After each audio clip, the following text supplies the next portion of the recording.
Well, hello everyone, and welcome to today's show. It is January the 29th, 2020, and today we had a very interesting event, and that was Governor Herbert delivered his final State of the State. So for those of you that may not be familiar with that, that is similar to what the President of the United States does. He basically comes in and delivers a big rah speech to the legislative body. It's his opportunity to address the body. Other than that, the executive is asked to not really trifle with the legislative process, if you will. And in this delivery that he went through tonight, there were a few things that he touched on that I wanted to make sure to report on tonight. So the first thing was he came out with a population growth statistic. And this is one that legislators love to get behind because as we grow, that means government must do what? Not shrink. They would like it to grow as well.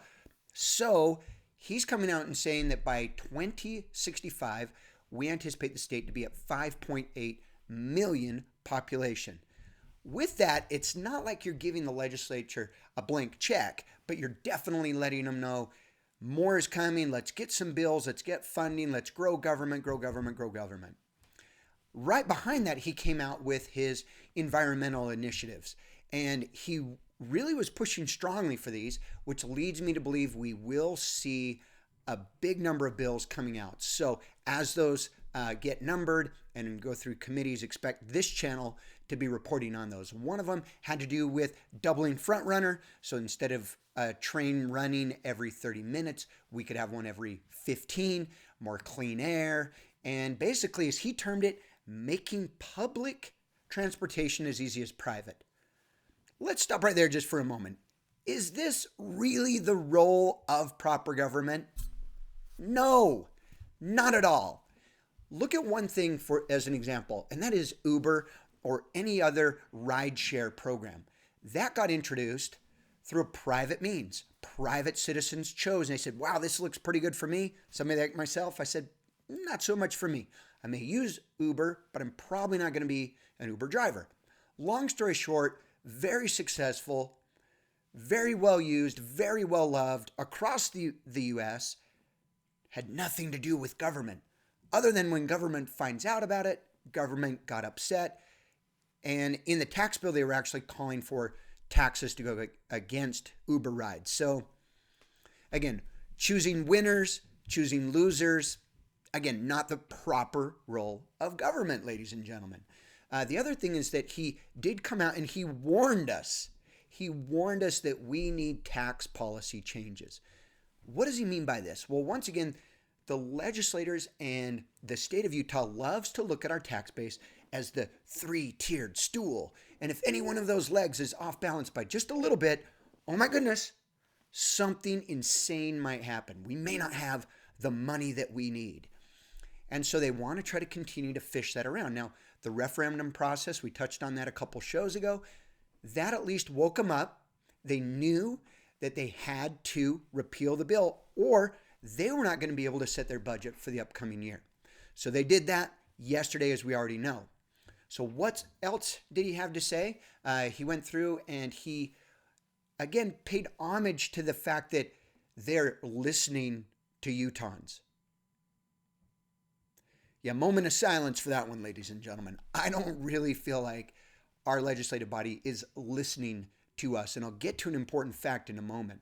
I should also add, in the show notes below, where you click Show More, you'll be able to find a link that'll take you right to the State of the Union. Knock your socks off for 30 minutes if you would like.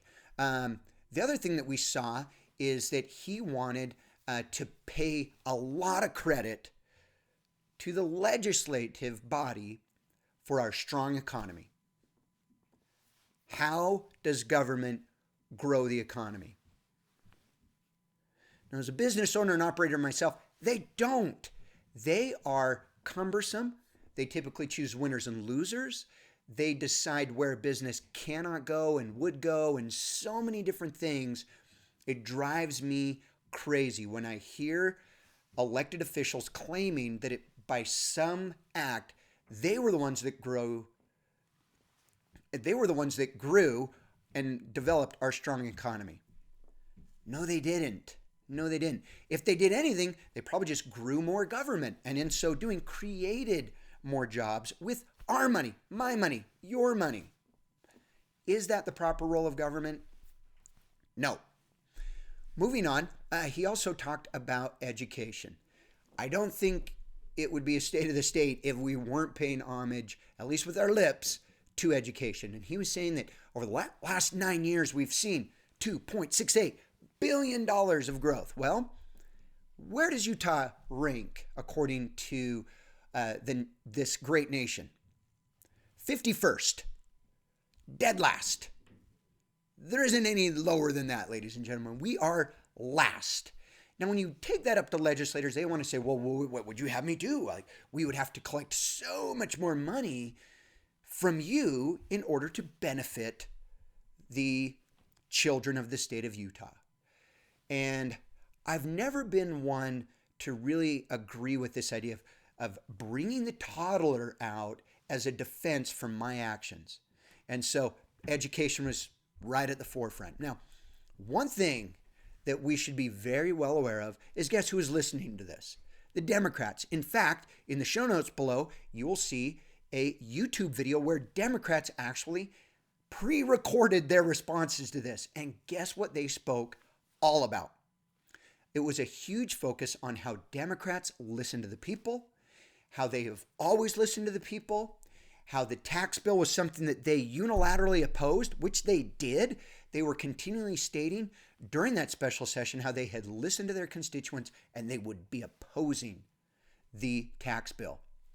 This spells a lot of danger for the majority of Republicans currently in office, that a lot of us are very fed up with them not listening to us, and this tax bill is a lightning rod.